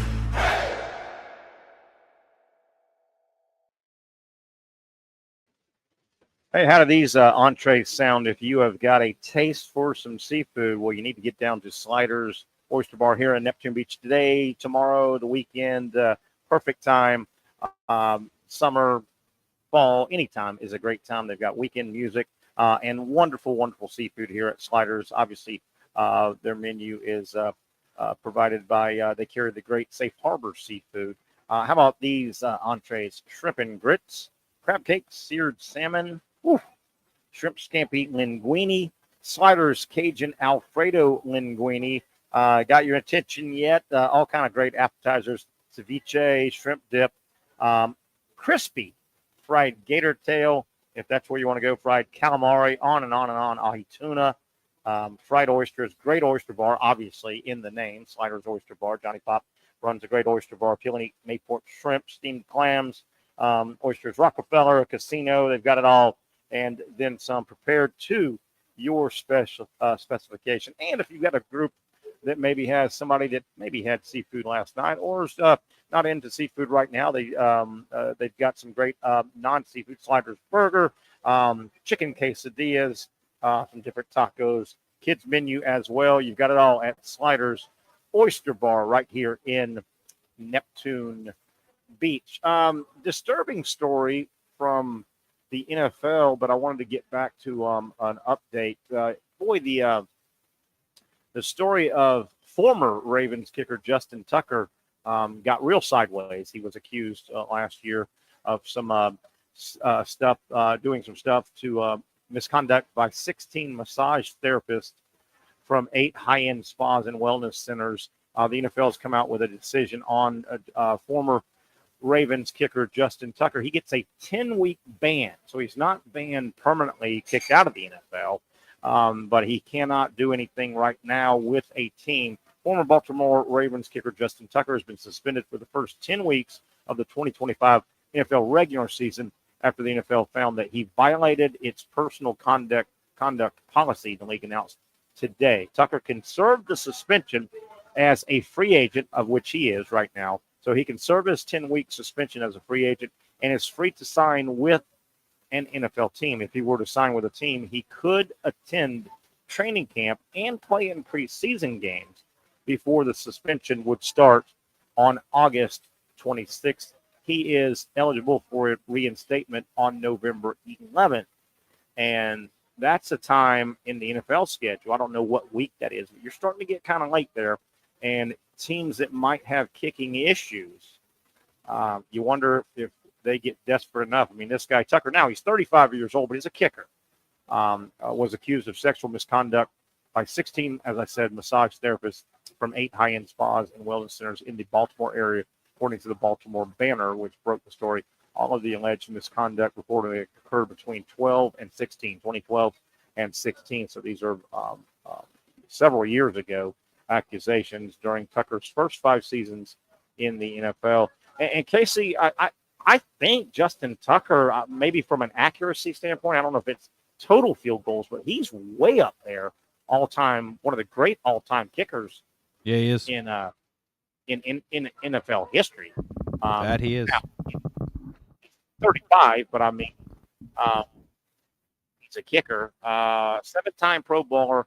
Tucker was coming off the worst season of his 13-year NFL career. He missed 10 total kicks, 3 more than the previous season. Now, I don't know if all of this, I can't remember, Casey, maybe you can, was all of this hitting last year, and maybe, I don't know if that might have affected his season last year. I can't remember if this all hit during the season or not. Yeah, it's hard to play out during the season, yeah. Yeah. His 73.3% conversion rate, 22 of 40 on field goals last season, ranked 31st. So he had a tough season last year. And again, I wasn't sure if this was all breaking, starting to make the news.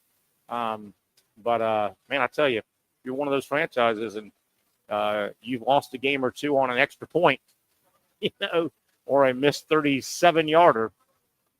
You wonder if he gets some phone calls. Justin Tucker. Casey, you want to talk a little baseball real quick? Before we do that, let's remind everybody the Jacksonville Basketball Academy is up and running their weekly basketball camps for all ages, basically, 3rd grade-ish through high school.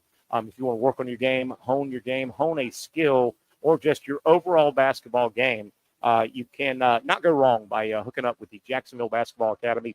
They've got weekly camps, 9 total. They're about halfway through. They run through August, early August. So you've got time to get your basketball player signed up for camp.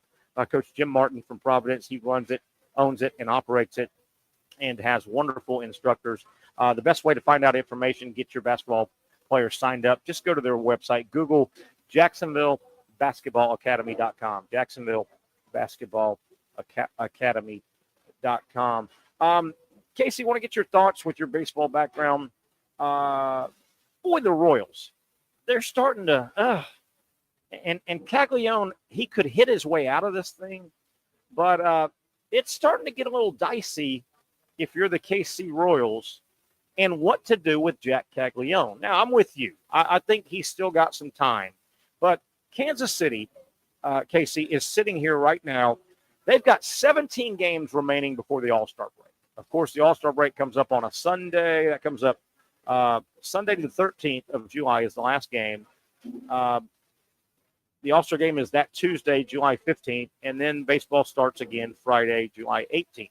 So if you can get to the All-Star break, a guy like Caglione will have 4 days to kind of decompress, catch his breath, what have you. Casey, here's the issue. The Royals are like 4, maybe 5 games under 500. They've got 17 games remaining before the All-Star break. Caglione, who was hitless today, they played an early game and the Royals lost. Caglione's batting 181 now. And we can say he's hit the ball hard here and there, but he's batting 181. The issue with the Royals extended past what I've been talking about is the Royals are 3.5 games behind the third and final wild card spot. So they're right now in contention. I know it's early, but they're in contention. What happens and how do you treat your team if you're Royals management? What if you get through these next 17 games, you get to the All-Star break, and you're still 3 back of that third spot, wild card, 2 back, 4 back. You're within striking distance, but Caglione has continued to struggle. What, Casey, what do? You send him down. I mean, you may have, and you've said it before very eloquently and very baseball-like, man, you want to be careful with a superstar. Caglione's going to play in the bigs a long time, probably. Going to hit a lot of home runs. But it's a fragile situation right now. Man, you just pray to God, obviously, he starts ripping the cover off the ball in these next 17, because if we get to the break and Caglione's hitting a $175, yet Kansas City as an organization is legitimately still in the race for a wild card. They were a wild card team last year. The Yankees knocked them out, but you probably got to I think, Casey, first and foremost, number one, you hope he gets hot and starts hitting the ball. But you hope he does enough that you really don't have to make that send down decision. Get to the break and give him 4 days, right? Give him 4 days, stay at home, catch your breath, right? Isn't that probably goal number one, is just get him to the break and still be around, though, because you owe it to your team and your franchise. Yeah, I mean, I wouldn't be scared to send him down. I think it happens, as I've mentioned multiple times. They sent Mike Trout down. He became one of the best players to ever play. So it doesn't kill you. I would say if he's still hitting about this bit when you get to the All-Star break, you send him down. And it's a clean point to send him down and say, you know what, hit for the rest of July, and we'll bring you back in August, like get it back together. I mean, there's no shame in that, and that's what I would do. Let me ask you this. Along those lines, 17 games exactly. The Kansas City, or I guess 16. I think they lost today. They they got 17 games before the break. Let's say they tank and they go 4-13 or whatever the number is, and they are really out of the wild card. Do you then just leave him up? Yes. And say hit your way out of it, or do you still send him down?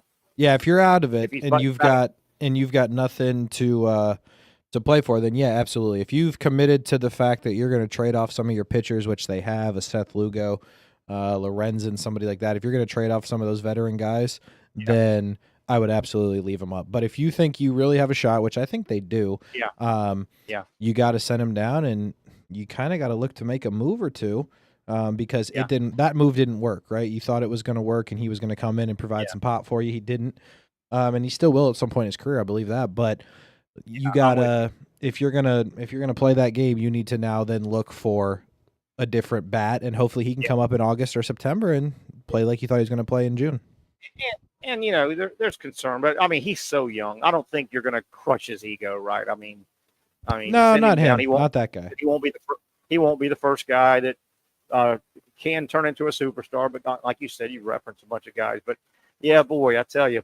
And you wonder, just, baseball's a fickle game, man. It's a fickle game. His first at-bat in the bigs, he rips a ball in the gap. Guy runs 92 feet, makes a great catch.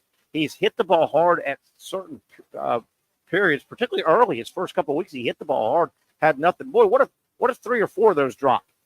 And I know that's baseball. Yeah, different world. Yeah, 3 or 4 of those drop, and then, he gets on a heater. He's had one little heater. He hit 2 home runs in a game, I think. But, Kansas City, the management's sitting there going, what in the world? We may have to make some tough decisions. Speaking of baseball, let's look at a lot of afternoon action. Rain delay, top of the first. Seattle, Minnesota, no score. Again, top of the first. Seattle's a neat story. I don't know if a lot of people around here, and I had to put 2 and 2 together. We've obviously talked about Cal Raleigh the former Florida State catcher who is tearing it up for Seattle. He's all-star bound. He's in the talk for AL MVP, leading the entire baseball world in home runs. It didn't dawn on me until I saw, I think it's today, Emerson Hancock is on the hill for Seattle. And he's he's a former Georgia star. He is. From a couple years ago. He was on that. Georgia had a really good college baseball. I just think it's neat that the battery is Emerson Hancock, Georgia, and Cal Raleigh, Florida State. Emerson Hancock, about 23, he's shot to the big leagues in about 2 years from Georgia. He was the ace for Georgia a couple years ago, and I think it was that year where FSU, Mike Martin's last season, they made a miraculous postseason run. They barely got in. It was a shame. Martin was almost going to go out without making it to the regionals. They barely got in FSU. Remember, they got red hot. They went to Athens and knocked off that Georgia team. Yeah. It was really good, and Hancock was the ace. Really good right-handed, really good right-handed pitcher. That's pretty neat that they're a battery. Don't look now, but the Dodgers, even with a tough schedule the last couple of weeks, the Dodgers have carved, again, they're up 5.5 over San Diego and San Fran, even though they played them a bunch. So the Dodgers are pretty hot right now in Major League Baseball. All right, let's take a break here. About 5:20. We've got about 40 minutes left. Some more topics to get to. Got some wonderful, in case you're going to enjoy a couple of these, this Dayton sports history. Got some of that on the other side. We'll try to get to the football stadium in Gainesville, the renovation updates. Where is the swamp in terms of the planned renovation? We'll try to get to that story before we get out of here at the top of the hour. We are well in the underway here. Happy hour on the patio all over Sliders Oyster Bar, featuring Safe Harbor Seafood. Come by, say hi, and enjoy the best seafood in Neptune Beach.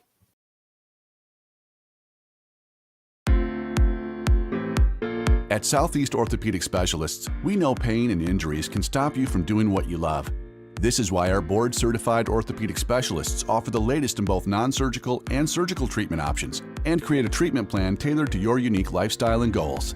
So, whether it is a sports injury or that nagging pain that's keeping you from doing what you love, our team has the right treatment for you.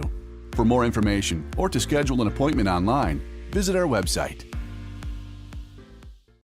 Finally, a family atmosphere, kid-friendly restaurant with a real sports bar feel. Rick's Jack's Beach features all of that and a large, climate-controlled covered patio with misting fans and heaters for all seasons. Mix in an extremely diverse menu that features the most quality and affordable steak at the beach, and there's no reason not to enjoy your next lunch, dinner, happy hour, or big sporting event at Rick's Jack's Beach, 300 2nd Street North in Jacksonville Beach. See you at Rick's Jack's Beach. You really got to hand it to him. Hold on. The previous play is under further review. I'm not sure what he could review, but okay.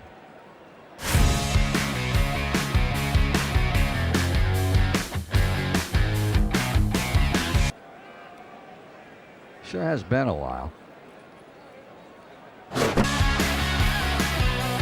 Dine in at Hurricane Grill and Wings for the football season. Well, there he is. Oh, what is that? The schedules are out for another summer of soccer here in Jacksonville with the Armada men's and women's under-23 squads, starting with the ladies and the home opener on May 24th. 2 weeks later, they're back in Northeast Florida for a June 7th matchup. The season wraps up with a pair of Friday night home matches June 20th and the 27th. As for the boys in blue, they debut against a couple league newcomers on May 9th and 17th respectively, with more home dates on May 31st, June 14th, and June 21st. All those matches are at Edward Waters University, and you can watch them live on the Action Sports Jax 24/7 network. Those teams are a big focus on Fleet and Footy, covering the big soccer stories each week on the Action Sports Jax 24/7 network. I'll put one in the back of the net for you. Join us for player profiles, fun interviews, and the very latest on the Fleet and all things footy. That's every Thursday at 2 p.m.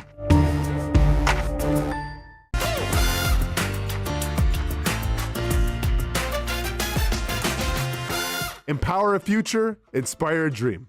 It's a bold but simple mission for the Jacksonville Police Athletic League known as Jax Pal. Help the next generation of kids in Jacksonville shape a brighter future. Their after-school programs, teenage leadership programs. There's community outreach. It's been just an awesome opportunity to be out here with my colleagues and do something good for the community. It's really been an interesting opportunity to just see everybody work together in a way that we don't normally in the office. And there's sports.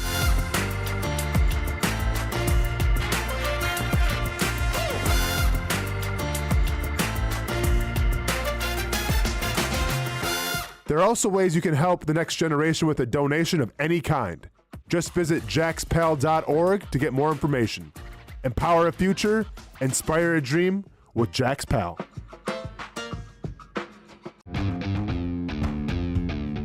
When you think sports, you think Action Sports Jax, the official station of the Jaguars, on location for every game. But the most experienced team in town doesn't stop there. From high school football to the big events in the area, Action Sports Jax is always on. Now, we take that to a new level. Action Sports Jax 24/7 is around-the-clock coverage of the teams you love and the moments you can't miss. The best local sports in Jacksonville on Action Sports Jax 24/7.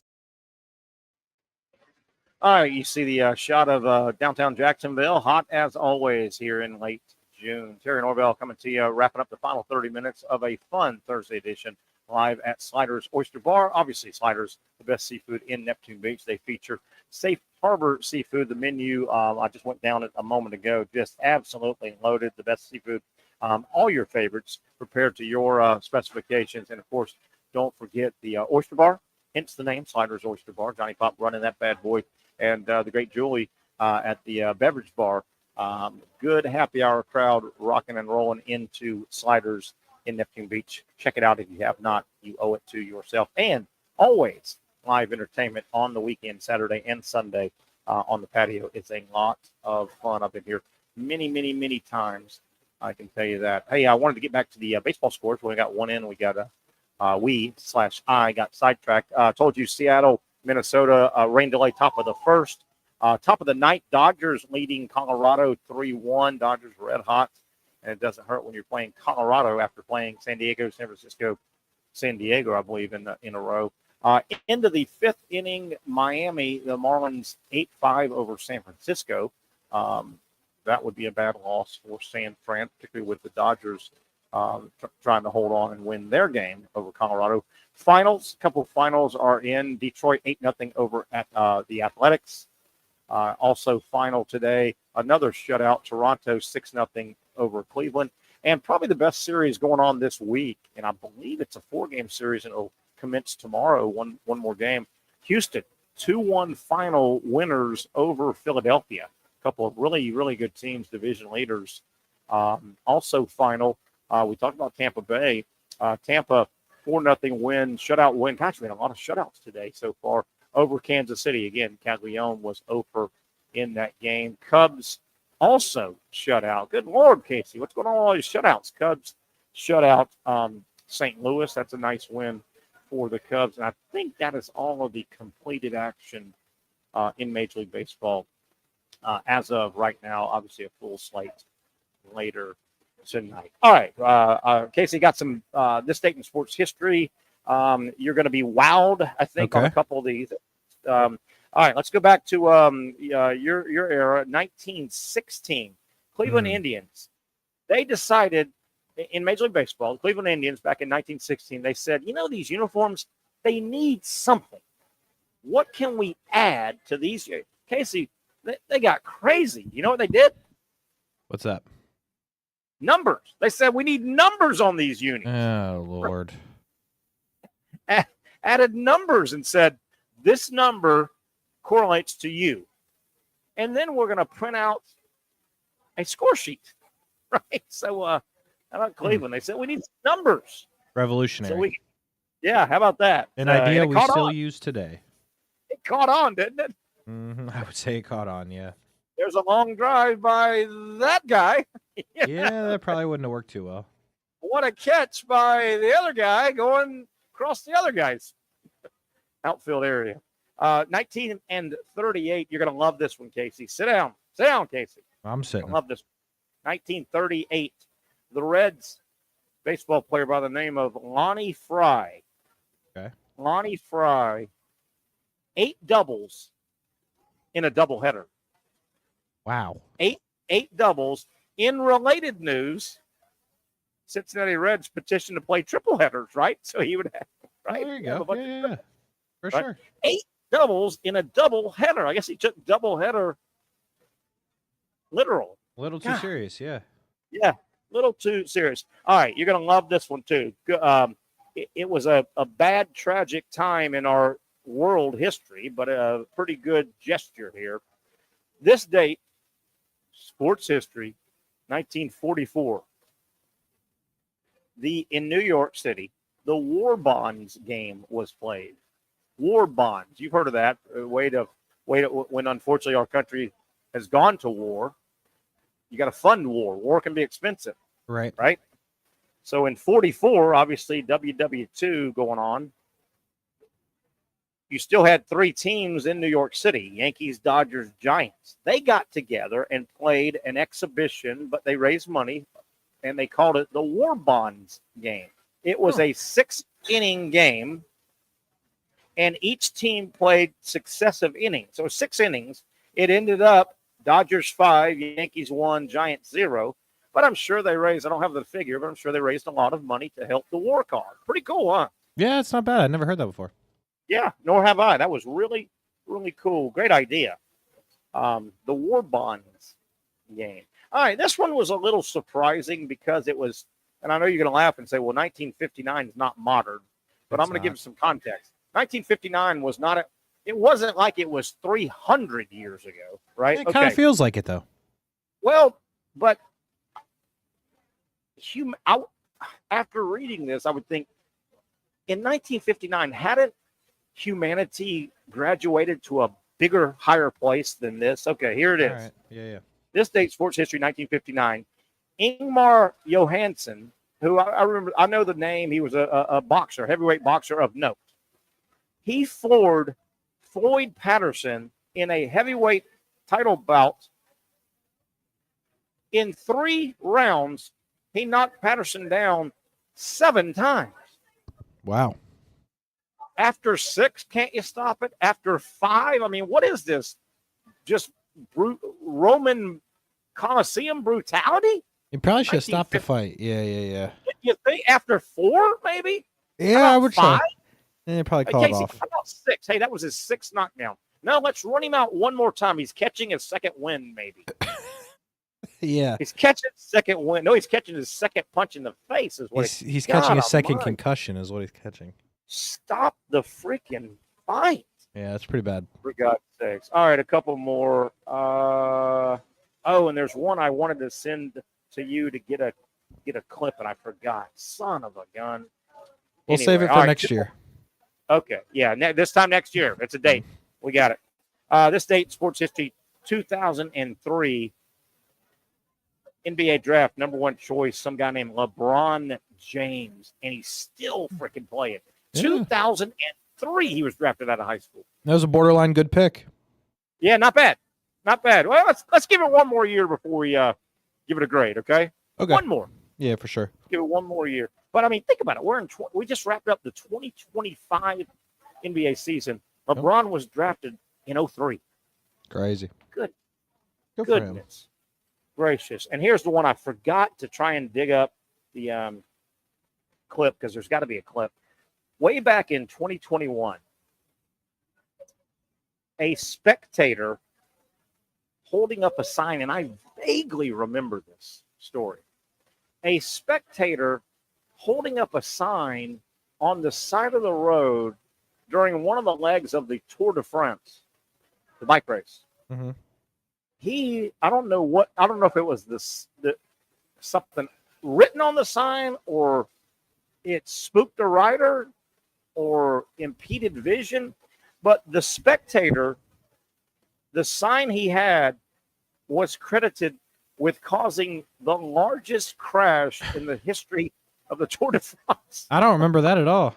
That's crazy. I do, vaguely. And I wanted to get the clip, and I forgot. Can you imagine? There's got to be like 40 bikes going down. I mean, you've seen some crashes over there, right? Over the years. Yeah, There's yeah. some good crashes. I mean, these idiots are going 60, 70 miles an hour on a bike downhill sometimes on a hairpin turn. But the dude, and by the way, he was arrested. They went back and looked it up. Were able to identify. He got arrested. Wow. I don't know if he. I don't know what the charge was. Damn it! I forgot to get deeper in this story. I don't know if it was. There's a rule that says you can't reach onto the course or something. Maybe he stuck his sign too far out. I don't know. Hit a rider, but all hell broke loose after that. I've seen some big crashes in the highlights of that thing. All right, here we go. Check your screen. Here we go. Okay, everything's good. Oh no! And it must go on. There's the sign. On. Oh, down. Oh, that guy got. Oh my. And I'm assuming the crash just continues right behind it. Oh, here we go. Oh no. Here we go. Not that it's funny, but it's everything's good. Everything's good so far. What could go? There he is. Boom. And boom, the dominoes. yeah. Look at the. Oh. That's it. That's the end of the race. It's done. And the guy next to the sign guy, he won. You got to give him the win, right? Look at snap the forks. God, wouldn't you love to know what the sign says? Look at those three guys go, hey, sucks for you. Yeah, guys literally like, all right, we're in good shape here, boys. Let's pull this thing out. We got the bronze, the gold, and the silver all in our hands. Wait a minute. You know what just came to my mind? What? Was that a plant? Ooh, yeah, a little from the guy in the front? What? Yes. That's his buddy. Look at the carnage, though. Oh, yeah. Oh my the race, I mean, that's it. It's over. Except there's one guy here. There's a dude in red. You'll see him, or the bike is red. Look, he gets up. He's like, I'm taking my bike and I'm going. Look at that guy. I'd probably be that guy. I could hear people, help me. I'd step on him and go, wouldn't you? Step on him and go. Actually, you know what you probably should do in that situation if you're a red bike guy? Look around real quick and get what you think's the fastest bike. Oh, yeah. Doesn't even have to be yours. Just you're like, oh, that one's working a little better. Yeah, boy, I've always wanted that bike right there. I never could afford it. Casey, what about that carnage? It's bad, man. It's crazy work. Oh, God almighty. All right, let's take a quick break. We'll come back. If I've got time, I want to fly through this Scott Strickland interview about the renovations at the Swamp. Wait, hold on. Okay, what do we got? Guess what the sign said? I just Googled it. Oh, my God, Casey, deliver it. It's, according to Google AI, the sign says it translates to go, grandpa, and grandma. Oh, my God. That's what it says. That's unbelievable. That's as at least be controversial, right? At least be a cause. Guy was just cheering on his grandma and grandpa for whatever they were doing. So, yeah, go. So that was the Tour de France. That was the Tour de France sign equivalent of "Hi, Mom." Yes.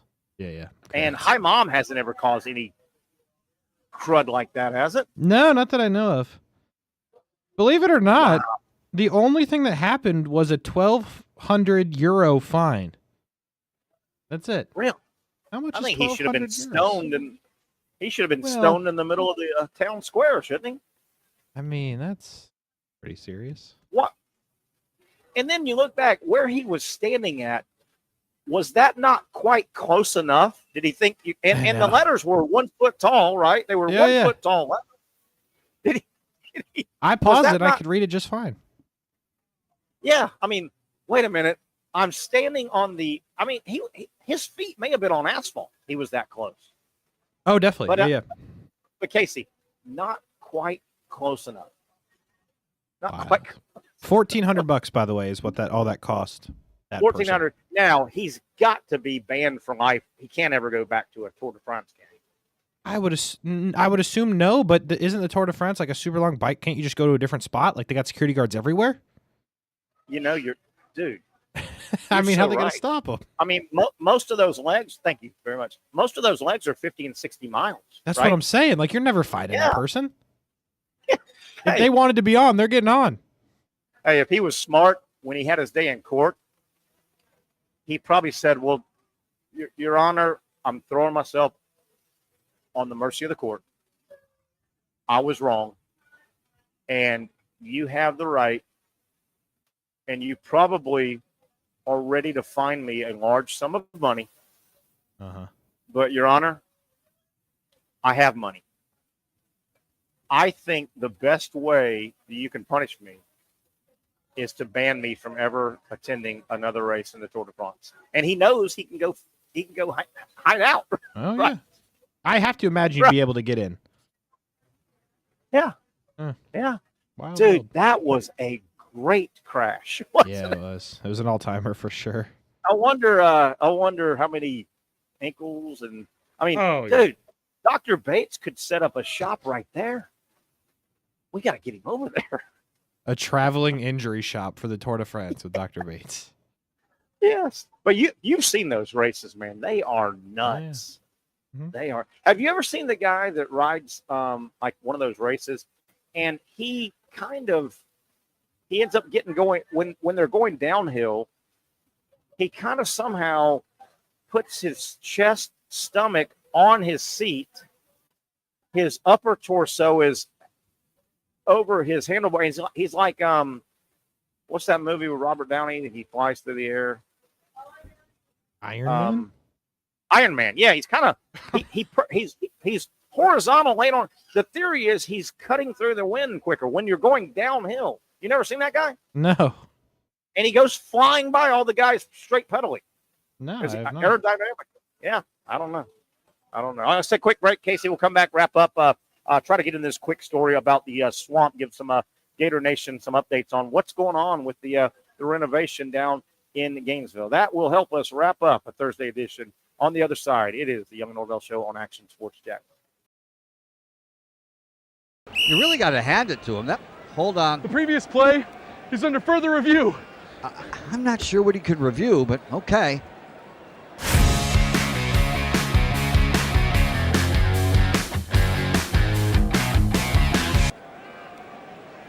Sure has been a while. Dine in at Hurricane Grill and Wings for the football season. Well, there he is. Oh, what is that? At Southeast Orthopedic Specialists, we know pain and injuries can stop you from doing what you love. This is why our board-certified orthopedic specialists offer the latest in both non-surgical and surgical treatment options and create a treatment plan tailored to your unique lifestyle and goals. So, whether it is a sports injury or that nagging pain that's keeping you from doing what you love, our team has the right treatment for you. For more information or to schedule an appointment online, visit our website. Most of us know how to throw.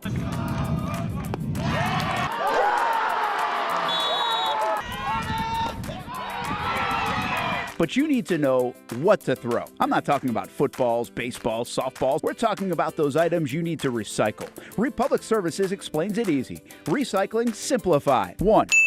Know what to throw. When in doubt, throw it out. 2. Empty, clean, and dry those materials. It takes an extra minute, but it makes a big difference. And 3. Don't bag it. This makes the recycling process faster and more efficient. This is a look at the Republic Services North Florida Recycling Center. You can make this process even more efficient. By utilizing those 3 steps, Republic Services can help you become a better recycler in your home. Learn more at recyclingsimplified.com. Finally, a family atmosphere, kid-friendly restaurant with a real sports bar feel. Rick's Jack's Beach features all of that and a large, climate-controlled covered patio with misting fans and heaters for all seasons. Mix in an extremely diverse menu that features the most quality and affordable steak at the beach, and there's no reason not to enjoy your next lunch, dinner, happy hour, or big sporting event at Rick's Jack's Beach, 300 2nd Street North in Jacksonville Beach. See you at Bricks Jack's Beach. Baker's Sports. It's a hometown business filled with hometown people trying to make you feel right at home. Chris Conley, Jacksonville University. Walker Wright, class of 2018, West Nassau High School. Michael Young, Fletcher High School. Baker Sports started in a grassroots way and now outfits much of the Southeast. Will Olive, Mandarin High School. Go Stangs. High school sports, travel sports, youth sports of all kinds. They are a one-stop shop carrying Nike, Adidas, Under Armour brands, and more. Vincent Caldes, Oak Leaf High School. Tony Mazzio, Sandwood High School, class of 2002. Samuel Coffrin, Paxton School for Advanced Studies. Whether it's sports teams on the field or it's your team in the workplace, like our Action Sports Jacks team, and community events like the Dream 18 Golf Tournament, and many others. Cole Tilley, Hilliard High School. Reagan Webb, Eagles View Academy. Look good, feel good, play good with Baker Sports. Custom sports apparel since 1997. Shop with the hometown team at bakersport.com. The rhythm of my heart is beating like a drum, with we are martyr rolling off our tongues. Never will we roam, for we know our place is out. Where the ocean meets the skies, we be sailing.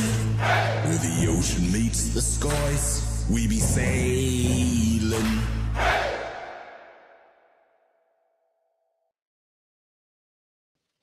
Okay, let's try and jump back in. About 10 minutes left on the show. Want to jump in and get to this story I've been trying to get out. Terry Norvelle here at Sliders Oyster Bar, our Thursday home.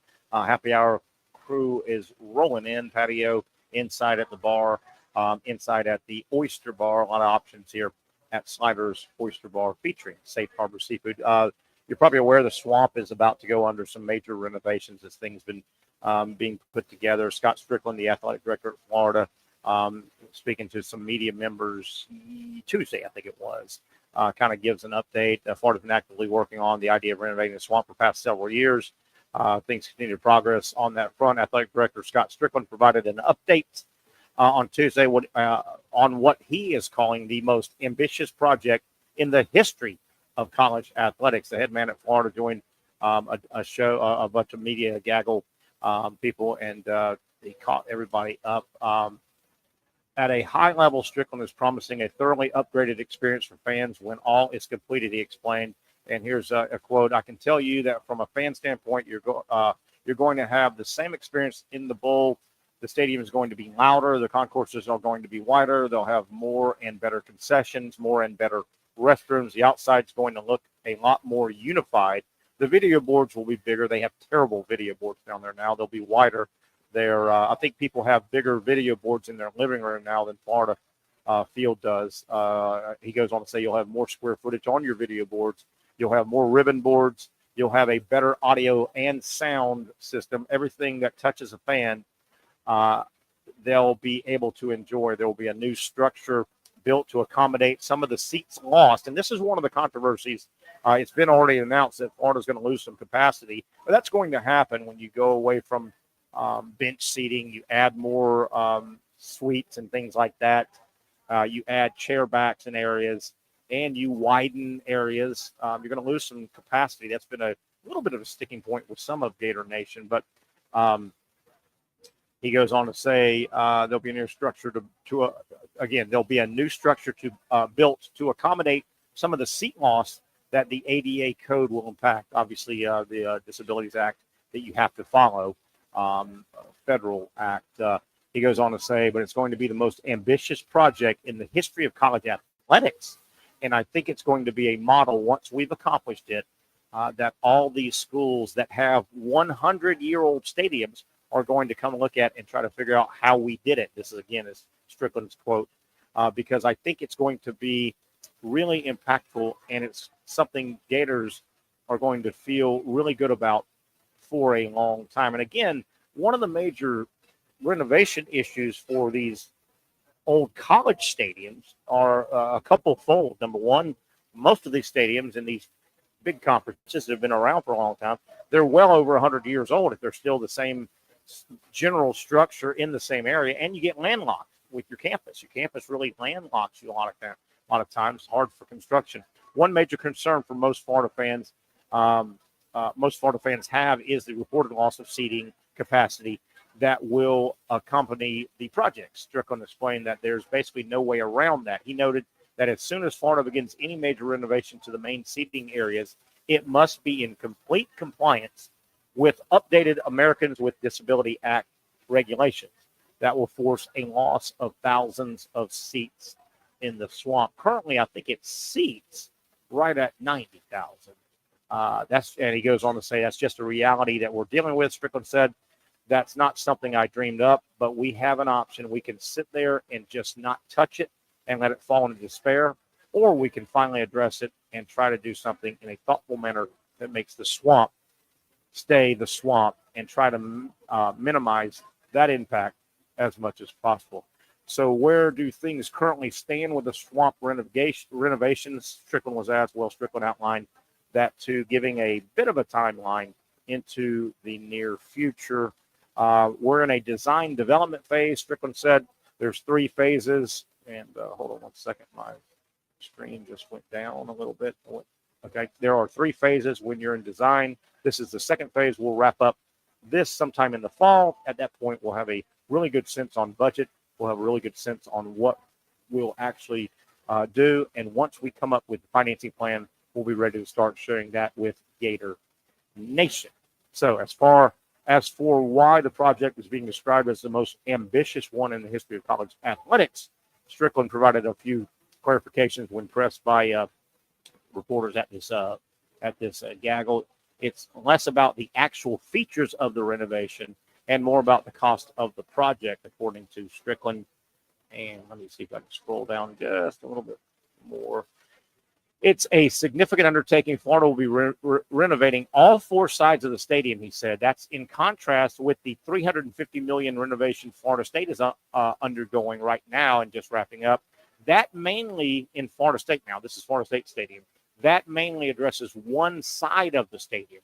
It's also different than the complete teardown job that Texas A&M did about a decade ago. I remember that. That was a massive Texas A&M renovation project. Strickland goes on to say most schools would do a master plan and take 10 to 15 years for what we need to do, Strickland said. And we may get to the point from a financing standpoint, that's what we need to do. But the hope is we can do it all at one time. So that right there is going to make a dramatic impact. And Casey, I'll kind of stop it here. And this is normal, and I'm not begrudging Florida and Strickland for what they're doing with this, the little press availability from 2 days ago. But you know what this is basically saying in that last paragraph kind of said it. This thing can drag out 10 to 15 years because it's going to be so expensive. Unless Gator Nation, you can help, right? I mean, this is the first shot fired that basically is saying we're going to be asking for some money help very soon. Yep. Right. Isn't that how you got that? Yeah, a little bit. They're like, hey, can you pay for the NIL and the, stadium as well? Yeah. You want to win NIL? Well, you want them to play and win in a good stadium. But yeah, and then he goes on to say, I'm talking about from a dollar standpoint, what we're going to do is the most ambitious. We're not tearing down and rebuilding like A&M did. That was pretty ambitious. So I guess it's all in a matter of how you use it, but I think it's going to be transformational. Seriously, though, and I don't blame Florida. Scott Strickland wasn't just walking across campus and a couple of reporters saw him. This was planned, right? I mean, UF sent out some feelers to some of their friendly reporters and said, hey, man, we need to start getting some stuff out here because, you want to grease the pump a little bit. You don't want to initially just send out an email to all your grads around the country and say, hey, can you send some money? Yeah, it's this is a little. Yeah, and that's coming, but I think they would rather preemptively start greasing the wheel a little bit. Hey, you want great facilities and all, well, you're going to pay for it. Yeah. You want us to buy good football players? Well, can you help us with the house that they're going to play at? Yeah, it's a good call. So, but yeah, it sounds like it'll be wonderful. Again, man, these stadiums, man, they are all these little college towns. These stadiums are, man, it's hard to renovate. You just don't have a lot of space and renovate just from getting the equipment around is tough. And then it's hard to say, well, let's build a football facility next to the football stadium. Well, you got to have the space there. I'm sorry, biology buildings and pools and stuff. So it should be good. It almost sounded like a little bit of a dig at FSU, too, because, FSU is very proud. Yeah, that was in there. Yeah, that was in there, wasn't it? I didn't read that wrong. Without a doubt. Little dig. That cute little thing FSU is going to debut here when Alabama comes to town on August 30th. That's cute, but that's kind of one side. We're the University of Florida. We're not just adding a room. We're renovating the whole house. Mm-hmm. I did get that. I think that was without a doubt. Yeah, definitely. All right, that'll wrap up pretty much a fun edition. We're pushing 6 o'clock. Great time as always. I really enjoyed my stops here at Sliders Oyster Bar in Neptune Beach. I mentioned this time of year for the next several months, man. Every weekend is just crawling with fun here. Music on Saturday, live music on Saturday, live music on Sunday. Great people watching. If you go to the beach, come off the beach, you can't go wrong making a quick stop here. If you're in the Neptune Beach area, you'll be glad you did. The best seafood in Neptune Beach. It is right here on the menu at Sliders Oyster Bar. I want to thank Casey, of course, for making this show happen. Patrick Young jumping on, and we'll all get together again tomorrow for the Friday edition of the Young and Norvelle Show. Next week, 4 days, we'll do Monday, Tuesday, Wednesday, Thursday. We're all going to be out, of course, next Friday for the 4th of July, and I hope you are off that day as well. That'll do it. We'll get back together tomorrow, 4 o'clock, for the Friday edition of the Young and Norvelle Show. At Southeast Orthopedic Specialists, we know pain and injuries can stop you from doing what you love. This is why our board-certified orthopedic specialists offer the latest in both non-surgical and surgical treatment options and create a treatment plan tailored to your unique lifestyle and goals. So, whether it is a sports injury or that nagging pain that's keeping you from doing what you love, our team has the right treatment for you. For more information or to schedule an appointment online, visit our website. Finally, a family atmosphere, kid-friendly restaurant with a real sports bar feel. Rick's Jack's Beach features all of that and a large, climate-controlled covered patio with misting fans and heaters for all seasons. Mix in an extremely diverse menu that features the most quality and affordable steak at the beach, and there's no reason not to enjoy your next lunch, dinner, happy hour, or big sporting event at Rick's Jack's Beach, 300 2nd Street North in Jacksonville Beach. See you at Rick's Jack's Beach. You really got to hand it to him. Hold on. The previous play is under further review. I'm not sure what he could review, but okay.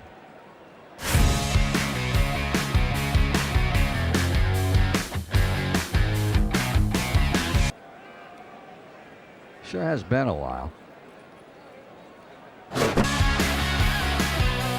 Dine in at Hurricane Grill and Wings for the football season. Well, there he is. Oh, what is that? The schedules are out for another summer of soccer here in Jacksonville with the Armada men's and women's under-23 squads, starting with the ladies and the home opener on May 24th. 2 weeks later, they're back in Northeast Florida for a June 7th matchup. The season wraps up with a pair of Friday night home matches June 20th and the 27th.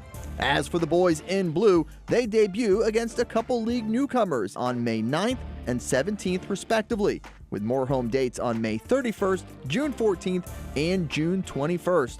All those matches are at Edward Waters University, and you can watch them live on the Action Sports Jax 24/7 network. Those teams are a big focus on Fleet and Footy, covering the big soccer stories each week on the Action Sports Jax 24/7 network. I'll put one in the back of the net for you. Join us for player profiles, fun interviews, and the very latest on the Fleet and all things footy. That's every Thursday